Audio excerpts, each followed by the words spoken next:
আপনারা দেখছেন SR24x7 news. আমরা আবেদন করছি রাজ্য সরকারের বিভিন্ন এজেন্সি দিয়ে প্রয়োজনে বিশ্ববিদ্যালয়কে সঙ্গে নিয়ে রাজ্যের যতগুলি সার্টিফিকেট কলেজ আছে তাদের পরিকাঠামোগুলো তদন্ত করা উচিত, কারণ বহু কলেজের পরিকাঠামো সঠিক নেই। যে পরিমাণ এনসিটির পরিকাঠামো দরকার সেই পরিকাঠামো বেশিরভাগ কলেজেরই নেই, কিন্তু তারা বিভিন্ন বিনিময়ে তারা অ্যাপ্লিকেশন পেয়ে গেছে, অ্যাডমিশন করে দিয়েছে, রেজিস্ট্রেশন করে দিয়েছে।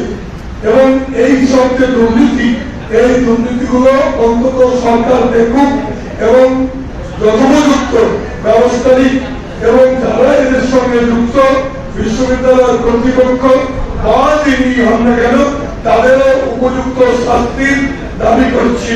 এইটুকু আমরা অন্তত দেখাবেন, বলবেন, এটা আমাদের আবেদন প্রত্যেকের।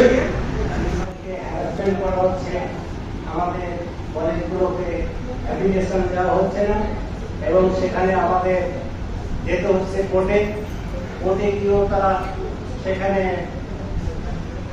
একটা এর মধ্যে পড়ছে এবং কিছু কিছু কলেজ যারা পেয়েছেন কোর্টের মাধ্যমে পেয়েছেন আমাদের এখানে বসে আছেন আমাদের মিঠুন ভাই, কিন্তু লড়াই করে সেই কোর্ট থেকে তার অ্যাপ্লিকেশন নিয়েছে।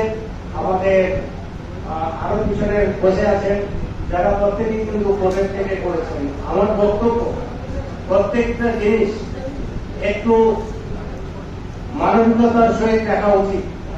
সেই জায়গাটা থেকে আমরা বঞ্চিত হচ্ছি, কারণ আমরা কি বামপন্থী, আমরা কি বিজেপি সরকারের পক্ষে নই বলে, আমরা তৃণমূলের পক্ষে বলেই কি এটা আমাদের উপরে হচ্ছে। এটা আমরা আগামী শনিবার আমাদের মাননীয় মুখ্যমন্ত্রী 9টা থেকে বসেন। আমরা আজকে যেরকম প্রেস কনফারেন্স করছি 9টা থেকে 1 ঘন্টা উনি বসেন প্রত্যেক দিন, রবিবার এবং শনিবার। আমরা সেখানে আমরা সবাই মিলে গিয়ে আমাদের বক্তব্য তার কাছে তুলে ধরবো। মালিকেরা, ম্যানেজমেন্টের যারা প্রতিনিধি রয়েছে তারা যখন ইউনিভার্সিটির সামনে আমরা সবাই গিয়েছি, বিভিন্ন সংগঠনের নেতৃত্ব, আমরা যে ওখানে যে চিত্র আমরা লক্ষ্য করেছি যে এখানে টাকা দিলে অ্যাফিলিয়েশন হয়, যারা টাকা দেবে তারা অ্যাফিলিয়েশন পাবে আর যারা টাকা দেবে না তারা অ্যাফিলিয়েশন পাবে না। তখন আমাদের মনে হয়েছে যে রাজ্যের যে 25-30 হাজার শিক্ষার্থী যারা বাবা সাহেব আম্বেদকর এডুকেশন ইউনিভার্সিটির ওয়েবসাইট দেখে বিভিন্ন কলেজে ভর্তির জন্য টাকা দিয়েছে, কেউ 20,000 টাকা দিয়েছে, কেউ 30,000 দিয়েছে, কেউ 50,000 অ্যাডভান্স দিয়ে তারা ভর্তি হয়েছে। ভর্তির পরে তারা বুঝতে পারছে যে সেই তাদের যে কলেজে তারা ভর্তি হয়েছে সেই কলেজ তাদের অ্যাফিলিয়েশন ইউনিভার্সিটি বন্ধ করেছে। দীর্ঘদিন ধরে অত্যাচার সহ্য করতে করতে আমরা এই গণতান্ত্রিক যে আমাদের আন্দোলন বা গণতান্ত্রিক আমাদের বলার যে ভাষা তার কাছে আমরা এসেছি, যা যা আমাদের প্রতিকার এনে দেবে তার আশায় আমরা 2023-এর আগস্ট মাসের পরবর্তী অধ্যায় থেকে আমাদের আন্দোলনকে চালিয়ে যাচ্ছি এবং সেই আন্দোলন এখনো পর্যন্ত চলছে কিছু আমাদের কলেজগুলোকে বাঁচানোর আশায়। আমরা সেলফ ফিনান্স বিএড কলেজ, যেখানে কলেজের অর্থটা আসে ছাত্ররা ভর্তি হলে, ছাত্র ভর্তি হয়, সেখান থেকে অর্থ জেনারেট হয়, সেই অর্থ আমাদের আমাদের মাস্টারমশাইদের মধ্যে আমরা দেই, আমাদের ইনফ্রাস্ট্রাকচার ডেভেলপমেন্টে কাজে লাগাই এবং আমরা কলেজটাকে এগিয়ে নিয়ে যাই। তারা পেয়েছে এবং তাদের ফায়ার সার্টিফিকেট পর্যন্ত নেই, তাদের ডিভিডি নেই, যে ডিভিডি দেওয়া হয়েছে, যে ইএফসি দেওয়া হয়েছে, তাদের হচ্ছে সেগুলো সবই এডিট করা।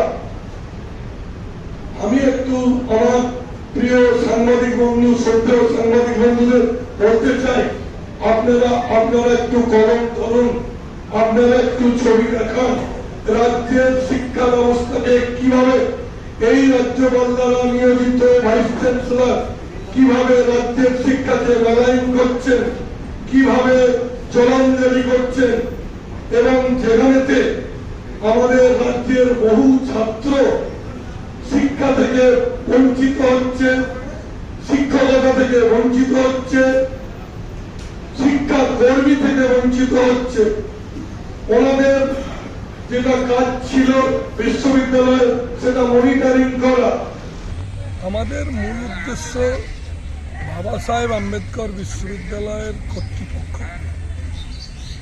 যেভাবে দুর্নীতির চক্রবুদ্ধে যুক্ত হয়েছে তার বিরুদ্ধে আমাদের একটা প্রতিবাদ। কারণ রাজ্য সরকার চাইছেন যে দুর্নীতিমুক্ত শিক্ষা এবং শিক্ষা প্রতিষ্ঠান হোক। আমরা ইতিমধ্যেই দেখেছি নেট এবং নিট দুটোই দুর্নীতির সঙ্গে যুক্ত হয়েছে। কোনোভাবেই এই বিএড কলেজগুলো দুর্নীতি মুক্ত করতে চাই, কারণ বিএড বিশ্ববিদ্যালয়ের কর্তৃপক্ষ অ্যাফিলিয়েশন, অ্যাডমিশন, রেজিস্ট্রেশন এবং পরীক্ষা ব্যবস্থাকে এমনভাবে কলুষিত করে ফেলেছে যেটা আমাদের কোনোভাবেই ওই নিট নেটের চেয়ে কম নয়। রাজ্য সরকার চাইছে যে কোনোভাবেই হোক এই শিক্ষা প্রতিষ্ঠানগুলোকে দুর্নীতিমুক্ত করে আগামী প্রজন্মের যারা শিক্ষক তৈরি হবে তারা যেন সঠিকভাবে ছাত্রদের শিক্ষা দেয়। এইটাই হচ্ছে রাজ্য সরকারের মূল কাম্য। আমরাও চাই যে শিক্ষা প্রতিষ্ঠানগুলো সুস্থ স্বাভাবিকভাবে চলুক এবং যে কোনো মূল্যেই হোক শিক্ষার্থীরা যেন শিক্ষা প্রতিষ্ঠানে আসে এবং তার পরিকাঠামো যেন সঠিক হয়। বিশ্ববিদ্যালয়ে কোনোভাবেই পরিকাঠামো না দেখে এবং শিক্ষকদের উপযুক্ত প্রমাণপত্র না দেখে প্রতিষ্ঠানে না গিয়ে শুধুমাত্র কাগজ যাচাই করে অর্থের বিনিময়ে অ্যাফিলিয়েশন এবং অ্যাডমিশন করাচ্ছে। এটাই ছিল আমাদের দীর্ঘদিনের প্রতিবাদ। আমরা বলেছিলাম যে বিশ্ববিদ্যালয় কর্তৃপক্ষ একটা প্রক্রিয়ার মধ্যে দিয়ে শিক্ষক নিযুক্ত করুক এবং যে সমস্ত শিক্ষালয়গুলো আছে সেখানের পরিকাঠামোগুলোও যাচাই করা হোক। শুধু নথি দিয়ে বা কাগজ দিয়ে নয়, বিশ্ববিদ্যালয় তার উল্টো করলো। শুধুমাত্র কিছু এডিটিং কাগজ, ইয়ারসি list, bank statement, fire certificate, বিভিন্ন রকম এডিটিং করে তারা কিন্তু বিশ্ববিদ্যালয়ের কাছ থেকে তারা অ্যাফিলিয়েশন এবং অ্যাডমিশন নিয়েছে এবং সেখানে লক্ষ লক্ষ টাকার বিনিময়ে। এবং যারা পরিকাঠামো ঠিক করেছে, যারা চাইছে সঠিকভাবে চালাতে, তাদেরকে যে কোনো মূল্যেই হোক তাদের কলেজগুলোকে আটকাতে হবে। হয় চিঠির মধ্য দিয়ে, নাহলে আইনের মধ্য দিয়ে আটকাচ্ছে। কিছু অসাধু লয়ার রয়েছে বিশ্ববিদ্যালয়ে, তারা প্রতিনিয়ত বিশ্ববিদ্যালয়কে কলুষিত করছে এবং দীর্ঘদিন ধরে এর একটা চক্র চলছে, যারা প্রতিনিয়ত এইটাই কাজ, যে কোনো মূল্যে কলেজগুলোকে আটকে দিয়ে সেখানে বিনিময় প্রথা এইটা বলা। আপনারা দেখবেন যাতে করে আগামী দিনে অন্তত শিক্ষা প্রতিষ্ঠানগুলো অন্তত দুর্নীতিমুক্ত হয় এবং যারা এর সঙ্গে যুক্ত কর্তৃপক্ষ তাদের রাজ্য সরকার যেন উপযুক্ত শাস্তির ব্যবস্থা করে। এবং আমরা মহামান্য রাজ্যপালের কাছেও বলবো যে এই ভাইস চ্যান্সেলরের অবিলম্বে তাকে পদত্যাগ করানো উচিত। তিনি যেভাবে যুক্ত হয়েছে আমাদের প্রত্যেকের কাছে সেই নথি আছে যে কিভাবে তারা টাকা ইনকাম করেছে এবং কোর্টের কাছে কিভাবে কলেজ আটকানোর জন্য টাকা ব্যয় করেছে। সমস্ত তথ্য আমাদের অনেক কলেজ মালিকের কাছে আছে এবং আমরা চাই, আমরা যেহেতু শিক্ষিত মানুষ, আমরা যেহেতু একটা শিক্ষিত সমাজ যাতে সঠিকভাবে চলে তার দিশা অন্তত রাজ্য সরকার দেখাক।